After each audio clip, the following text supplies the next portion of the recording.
Sibhekele umbuzo uthi kuchazana ukuhola. USomahlaya osephenduke intatheli uSiyanda Maphumulo odume ngelikaGonzo uzama ukuthola impendulo. Kuya ukuthi sekuqubuke omkhulu umbuzo ovela emphakathini ubheke kubaholi ngalolu khetho.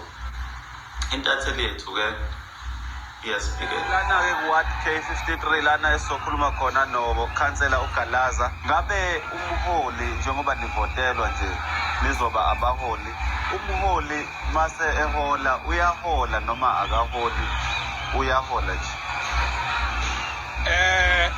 Intatheli yomsasazo kumele kwazeke ukuthi njengabaholi sisebenza khona ukuhola. Umsebenzi wethu yiwo lo wokuhola. Ngokujwayelekile umuntu uqala asebenze bese yahola, nina nisebenza ukuhola. Sengisho ukuthi umsebenzi wenu yikuhola sebenza kwenu lokho. Siyahola singabaholi. Iyona into esenza. Aniholi mase niholile. Siyahola ayikho into esiyenzayo umsasazi. Niyahola nje kuphela. Siyahola. Anisebenzi. Umsebenzi wethu wona lo wokuhola lo. Nisebenza ukuhola. Ngisho ukuthi siyahola njengabaholi, sihola abantu. Ngisho ukuthi bese nihola nini? Sisebenza umsebenzi wethu ukuhola. Ukuhola kwethu hayi khona manje. Niholani? Sihola abantu. Nihola bona labantu enibaholayo?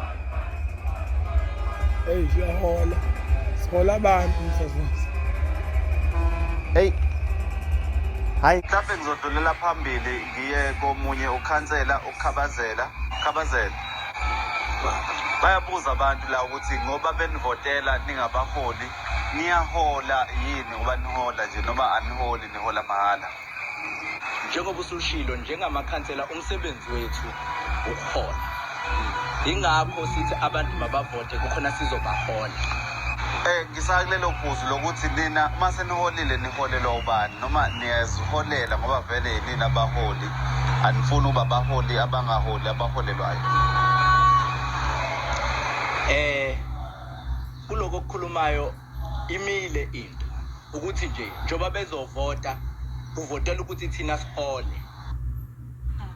Hayi baholi siholeni mangabe siholeka. Mbukeni usale kahle.